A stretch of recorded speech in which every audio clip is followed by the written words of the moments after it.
Hello guys, आपका स्वागत है हमारे आपके अपने यूट्यूब चैनल कपूर क्लासेस में। जुनून चाहिए लक्ष्य को पाने के लिए, जुनून चाहिए लक्ष्य को पाने के लिए, वरना सपने तो सब देखते हैं, वरना सपने तो सब देखते हैं दूसरों को बताने के लिए। इसी के साथ हम आप बढ़ते हैं। आज के टॉपिक है आपका पार्ट 5 लेके आए हैं आपके सामने, जिसमें हम है आपका ऑक्सीकरण अभिक्रिया, जिसे आप बोलते हैं इंग्लिश में ऑक्सीडेशन रिएक्शन। ठीक है बच्चों, देखिए ऑक्सीडेशन अभिक्रिया में बड़ा कंफ्यूजन होता है बच्चों के लिए, तो मैंने दो डेफिनेशन दी हैं और कुछ इसके एग्जाम्पल समझाएं तो समझते हैं।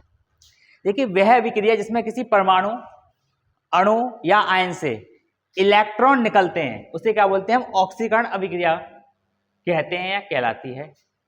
अथवा इस अभिक्रिया में किसी पदार्थ से, इस अभिक्रिया में किसी पदार्थ से ऑक्सीजन का योग होता है, यानी ऑक्सीजन जुड़ती है यानी वृद्धि होती है, और हाइड्रोजन का क्या होता है वियोग होता है, उसे क्या बोलते हैं हम ऑक्सीकरण अभिक्रिया बोलते हैं।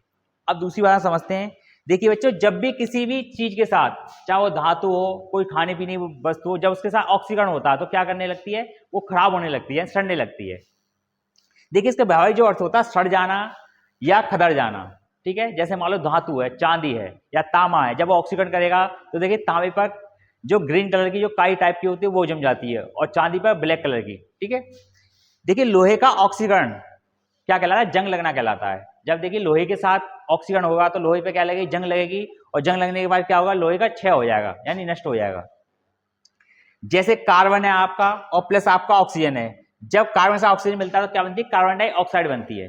ठीक है, या आभूषण के ऑक्सीकरण से क्या होता है, उसका रंग उड़ जाता है। मान लो कोई आर्टिफिशियल ज्वेलरी ले आए, उस पर किसी भी धातु का पानी हो रहा है, अगर उसके साथ ऑक्सीकरण होगा तो क्या होगा, उसका रंग फेड हो जाएगा यानी उड़ जाएगा यानी कम हो जाएगा। ठीक है, या इसे कह सकते हैं loss of electron. Loss of electron क्यों कहते हैं, देखिए समझते हैं इस एग्जांपल से।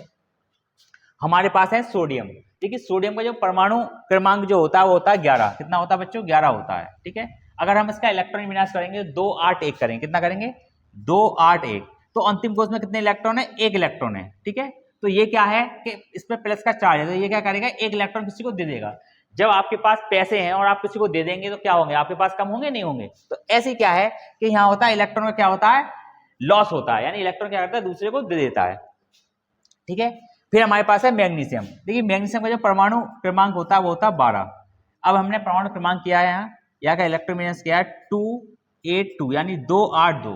ठीक है, अब बच्चों देखिए अंतिम कोष में कितने इलेक्ट्रॉन है, 2, तो यहाँ प्लस का 2 आ गया। ये क्या करेगा, 2 इलेक्ट्रॉन किसी को दान कर देगा यानी दे देगा। ठीक है, अब यहाँ समझते हैं। मेरे पास है मैग्नीशियम, क्या बच्चों मैग्नीशियम है, प्लस आपका क्या है ऑक्सीजन है। ठीक है, जब मैग्नीशियम ऑक्सीजन क्रिया कराई जाती है क्या बनता है हमारे पास, मैग्नीशियम ऑक्साइड बनता है।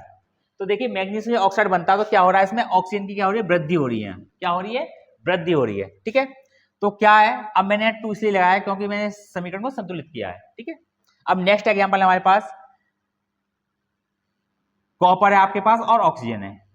ठीक है, कॉपर और प्लस ऑक्सीजन, जब कॉपर और ऑक्सीजन जब क्रिया कराएंगे तो क्या बनेगा, कॉपर ऑक्साइड बनेगा। क्या बनेगा, कॉपर ऑक्साइड। ठीक है, जब कॉपर ऑक्साइड बनेगा तो देखिए बच्चों मैंने 2 यहाँ इसलिए लगाया था क्योंकि अगर मैं कॉपर ऑक्साइड बनता तो यहाँ ऑक्सीजन कितने हैं 2, इसको जब संतुलित करूंगा तो मुझे क्या होगा, कॉपर असंतुलित हो जाएगा, और कॉपर को हमें संतुलित करने 2 लगाना पड़ेगा। ठीक है, तो ये क्या हो गया, जब कॉपर ऑक्सीजन की क्रिया होगी तो क्या बनेगा, कॉपर ऑक्साइड बनेगा। क्या हो रहा है, यहाँ ऑक्सीजन की क्या हो रही है, वृद्धि हो रही है। ठीक है, अब आता हमारा नेक्स्ट टॉपिक है आपका अपचयन। देखिए ऑक्सीकरण जो अभिक्रिया है इसे हम उपचयन के नाम से भी जानते हैं। जब किसी भी अभिक्रिया में उपचयन और अपचयन होता है उसे किस नाम से जानते हैं, रेडॉक्स अभिक्रिया के नाम से जानते हैं। ठीक है, अब यहां पढ़ते हैं हम आपका अपचयन अभिक्रिया।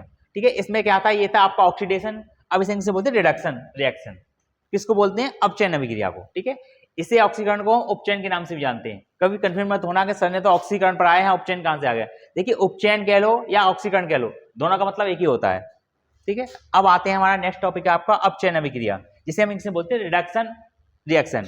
अब क्या है बच्चों, वह अभिक्रिया यानी वह अभिक्रिया जिसमें किसी परमाणु, अणु या आयन से इलेक्ट्रॉन ग्रहण करता है। क्या करता है, इलेक्ट्रॉन ग्रहण करता है। ठीक है, उसे क्या बोलते हैं, अपचयन अभिक्रिया कहते हैं। क्या कहते हैं उसे, अपचयन अभिक्रिया।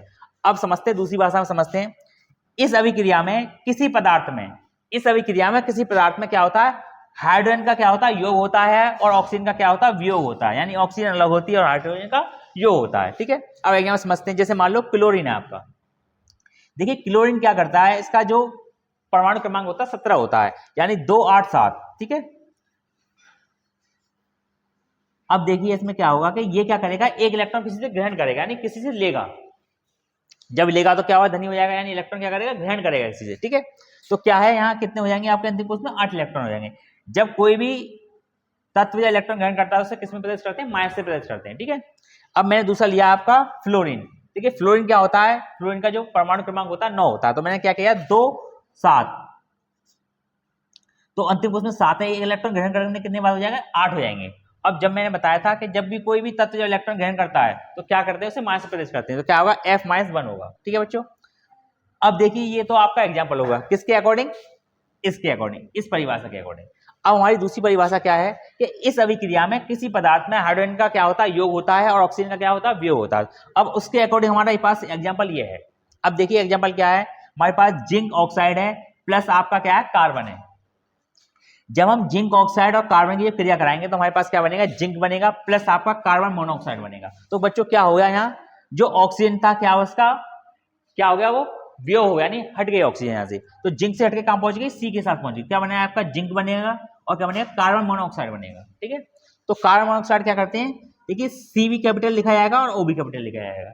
जब सी और ओ, मैंने पहले वीडियो में बता चुका हूं मैं आपको कि अगर यहाँ स्मॉल छोटा हो, सो अगर ओ हो तो क्या होगा, कोबाल्ट हो जाएगा, पर यहाँ दोनों क्या कैपिटल में, तो क्या होगा, कार्बन मोनोऑक्साइड होगा, ठीक है। नेक्स्ट एग्जाम्पल पे हमारे पास आपके पास है कॉपर ऑक्साइड और प्लस आपका क्या हाइड्रोजन है। जब दोनों का रिएक्शन होगा तो क्या बनेगा बच्चों, कॉपर बनेगा आपका और प्लस क्या बनेगा, जल बनेगा। क्या बनेगा, जल बनेगा। तो यहाँ क्या हो रहा है, देखिए यहाँ क्या ऑक्सीजन है, ऑक्सीजन का क्या हो रहा है, वियोग हो रहा है, ऑक्सीजन क्या हो रही है, यहाँ से हट रही है, और क्या हो रहा है, हाइड्रोजन का क्या हो रहा है, संयोग हो रहा है। तो हाइड्रोजन क्या किसके साथ मिल रही है, ओ के साथ मिल रही है, तो क्या बना रही है, जल बना रही है, यानी H2 होता है, क्या होता है, जल होता है, ठीक है। इसे आप हाइड्रोजन ऑक्साइड भी कह सकते हैं, पर ये क्या है आपका, किसका सूत्र है, आपका जल का, ठीक है। तो ये क्या आपका कॉपर ऑक्साइड है आपके पास, ठीक है। जब कॉपर ऑक्साइड जब मिलेगा आपका किसके साथ मिलेगा, हाइड्रोजन के साथ मिलेगा, किसके साथ मिलेगा, हाइड्रोजन के साथ। जब मिलेगा तो क्या बनाएगा, कॉपर बनेगा आपका, कॉपर अलग हो जाएगा आपका, और बच्चों क्या बनेगा, जल बनेगा, क्या बनेगा, जल, ठीक है। तो क्या हो रहा है, यहाँ हाइड्रोजन का क्या हो रहा है, संयोग हो रहा है, और इसका हो रहा है ऑक्सीजन का क्या हो रहा है, वियोग हो रहा है, ठीक है बच्चों। आज के लिए इतना ही,